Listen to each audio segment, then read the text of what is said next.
13 Σεπτεμβρίου 1986. Από Φράδα η ημέρα αυτή για την Καλαμάτα που βίωνε τον όλεθρο. 6,2 ρίχτερ συγκλώνησαν τη μεσηνιακή πρωτεύουσα σοριάζοντάς την σε ερείπια. Ο τρόμος και ο πανικός απλώθηκαν στην πόλη.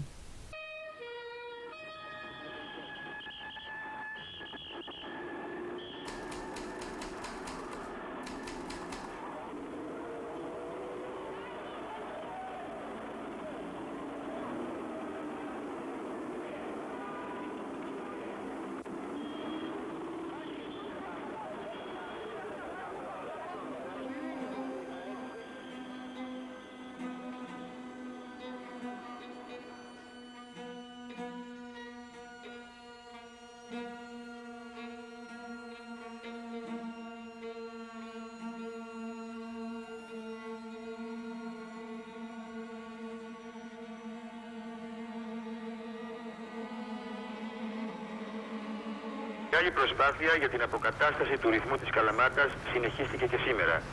Η πόλη το πρωί παρουσίαζε ιδιαίτερη κίνηση στην αγορά και στις δημόσιες υπηρεσίες που λειτουργήσαν κανονικά. 25 χρόνια μετά η Καλαμάτα στέκει ξανά, πανέμορφη και γεμάτη ζωή. Η ανοικοδόμησή της μετά την καταστροφή δύσκολη. Συμπαραστάτες όμως αρκετοί, μεταξύ αυτών και οι ομογενείς μας που από την πρώτη στιγμή έτρεξαν να προσφέρουν. Ο κύριος Σωτηρόπουλος, αντιπρόεδρος τότε της Παμεσσηνιακής Ομοσπονδίας Αμερικής και Καναδά, θυμάται. Επειδή είχα την τύχη τότε να έχω εκλεγεί μία εβδομάδα πριν στο Διοικητικό Συμβούλιο της Παμεσσηνιακής Ομοσπονδίας Αμερικής και Καναδά, ήμουν αντιπρόεδρος. Πράγματι κινηθήκαμε αστραπιαία και θα έλεγα σε ζήτημα λεπτών καταστρώσαμε ένα ωραίο επιχειρησιακό σχέδιο άμεσης και έμεσης βοήθειας προς τους συμπατριώτες μας στη Μεσσηνία. Η άμεση βοήθεια ήταν αποστήλαμε ρούχα, σκηνές, υπνόσακους, φάρμακα και για την ανακούφιση θα έλεγα τον συμπατριωτό μας. Τα είχαμε ανάγκη. Το έμεσο όμως σχέδιο ήταν ότι διενεργήσαμε έναν έρανο και σε 2 μήνες, πάντα βέβαια για τους σεισμόπληκτους, έτσι, για τα θύματα, σε 2 μήνες είχαμε συγκεντρώσει $1 εκατομμύριο. Αυτά τα λεπτά, επειδή ήταν πολλά, διάφοροι παράγοντες και από εδώ και από το χώρο του εξωτερικού μας έλεγαν άλλος να τα διαθέσουμε για τα θύματα, άλλος για την εκκλησία, άλλος εδώ, άλλος εκεί. Εμείς όμως σκεφτήκαμε ότι μετά από την καταστροφή αυτή, με την ασυγκρότηση που ξέραμε θα πετύχει εδώ στην Καλαμάτα, είπαμε να δημιουργήσουμε ένα κοινοφελές έργο. Και επειδή τότε το νοσοκομείο της Καλαμάτας ήταν καταστραμμένο, σκεφτήκαμε να εισηγηθούμε εδώ στους αρμόδιους φορείς τη δημιουργία του νέου νοσοκομείου Καλαμάτας. Εδώ όμως θα μου επιτρέψεις να επιμείνω και να τονίσω για μία ακόμη φορά, διότι διαβάζω τα διάφορα κείμενα, ανακοινώσεις γύρω από το νοσοκομείο. Θέλω να πω το εξής και είμαι καθαρός. Εάν δεν υπήρχε η Παμεσσηνιακή Ομοσπονδία, το Ειδικό Συμβούλιο μάλλον της Παμεσσηνιακής Ομοσπονδίας εκείνη την εποχή, να συλλάβει αυτή την ιδέα, δεν θα υπήρχε νοσοκομείο σήμερα. Ήρθαμε εδώ σε όλους τους φορείς, τα ξέρετε αυτά, και βέβαια θα έλεγα όμως εάν και δεν ήταν η βούληση του Πρωθυπουργού, τότε του Αγίνου του Ανδρέα Πανδρέου, ο οποίος πήγαμε, το εμπιστευτήκαμε, του είπαμε ότι πρόεδρε έχουμε μαζεύει $1 εκατομμύριο και θέλουμε να γίνει, μπορεί να γίνει ένα καινούριο νοσοκομείο.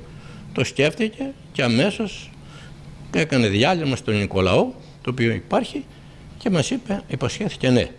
Περί χαρά και συγκίνηση να ανακοινώσω απόψε στον ελληνικό λαό ότι η Πανμεσσηνιακή Ομοσπονδία Αμερικής και Καναδά, της οποίας το Προεδρείο είναι εδώ, προσφέρει $1 εκατομμύριο για την ανοικοδόμηση, θα έλεγε κανείς, του Γενικού Κρατικού Νοσοκομείου Καλαμάτας, κάτι το οποίο περιλαμβάνει όχι μόνο τους τοίχους αλλά και τον εξοπλισμό.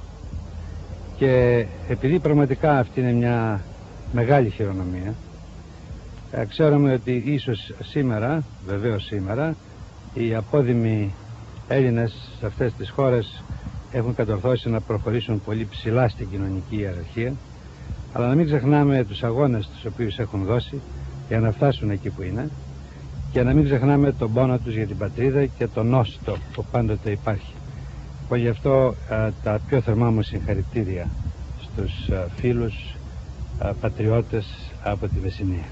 Βέβαια η Καλαμάτα σήμερα μετά από 25 χρόνια έχει ανασυγκροτηθεί πλήρως, έχει μια όψη που θα έλεγα μπορεί να συναγωνιστεί οποιαδήποτε πόλη στον κόσμο και είμαστε και εμείς εδώ αισθανόμαστε υπερήφανοι γιατί βοηθήσαμε. Και όταν βοηθήσαμε για να κάνουμε όλα αυτά που είπα προηγουμένως, τον έρανο και όλα αυτά, χρειάστηκε να αφήσουμε τις δουλειές μας, να αφήσουμε τις οικογένειές μας, να τρέξουμε. Η Αμερική είναι αχανής χώρα, να τρέξουμε σε σχεδόν στις περισσότερες πολιτείες των ΗΠΑ, εκεί, σε εκκλησίες, σε ιδρύματα, για να ζητήσουμε χρήματα.